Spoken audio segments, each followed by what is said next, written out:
అనైతిక శక్తులని 10 సంవత్సరాలు డిసిప్లైన్గా కేసీఆర్ గారు ముఖ్యమంత్రిగా గౌరవ శాసనసభ్యుడిగా గౌరవంగా నడిపా. నా మిత్రులు శ్రేయభిలాషల్ని ఇలా మాట్లాడతావా గాంధీ అనే బాధపడే విధంగా ఎందుకు మాట్లాడాల్సి వచ్చిందో కూడా అర్థం చేసుకోండి మిత్రులారా.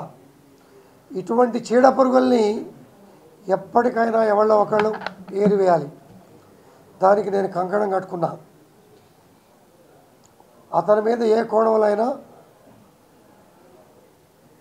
ఫైట్ చేయడానికి సిద్ధంగా ఉన్నా, వెనకడుగేసే ప్రసక్తి లేదు. ఎవరు ఏరివేయాలి?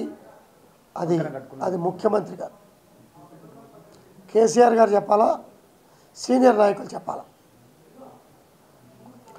మంచి చెడు అనేది ఆత్మ పరిరక్షణ అనేది ఉంటుంది. మాట్లాడుతూ కూడా ప్రాంతీయ విభేదాలు అంటున్నారు. ఎస్, ప్రాంతీయ విభేదాలు. కేసీఆర్ గారు ఏమన్నారు? ఎవరికైనా కాలులో ముళ్ళు గుచ్చుకున్న నోటితో తీస్తా. ప్రాంతీయ విభేదాలొద్దు. స్వేచ్ఛగా బతకండి, స్వేచ్ఛగా ఉద్యోగం చేసుకోండి, స్వేచ్ఛగా వ్యాపారం చేసుకోండి. 29 రాష్ట్రాల ప్రజానికం మన హైదరాబాద్లో ఉన్న విషయం మరచి భవిష్యత్తు వ్యవస్థకి, భవిష్యత్ తరాలకి విచ్ఛిన్నం చేసే మాటలు మాట్లాడితే ఎవరు చర్య తీసుకోవాలి? అధ్యక్షులు చర్య తీసుకుంటారు. అధ్యక్షులు చర్య తీసుకోకపోతే తదుపరి కార్యాచరణ అధ్యక్షులతో మాట్లాడి, సహచర శాసనసభ్యులతో మాట్లాడి మేము ముందుకు ఒక అడిగేస్తాం. బీఆర్ఎస్ సహచరులా మీకు కాంగ్రెస్ సహచరులా ఎవరితో మీకు ఏ పార్టీ ఇప్పుడు సపోర్ట్ అంటున్నారు? నేను కేసీఆర్ గారితో మాట్లాడుతానంటే మళ్ళీ మీరు కొంటి క్వశ్చన్ ఇస్తారు. క్లారిటీ నేను క్లారిటీగా చెప్పా. బీఆర్ఎస్లోనే ఉన్నారు. ఇంకోటి, ఇప్పుడు ఈరోజు వాళ్ళు మేడ్చల్ ఆఫీస్ నుంచి నేరుగా మీ ఇంటికి వస్తున్నారు. మీరు బీఆర్ఎస్లో ఉన్నామని చెప్పేసి మీ ఇంటికి వస్తామంటున్నారు. మీ ఇంటితో కార్యకర్తల మీటింగ్ పెడదామని చెప్తున్నారు. దీన్ని మీరు స్వాగతిస్తారు?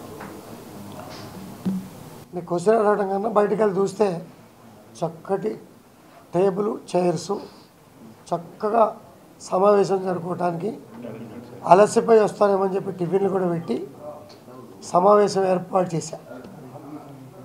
చక్కగా సమావేశం. పోలీసులు మాత్రం బారికేడ్లు వేశారు. Law and order.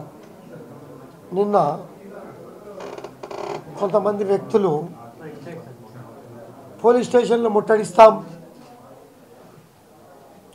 అంతు చూస్తాం, అరాచకాలు చేస్తాం అనే మాటకి వాళ్ళ జాగ్రత్తలు వాళ్ళు తీసుకుంటారు. నేను నా ఇంటికాడ పోలీస్ అవసరం లేదని చెప్పా.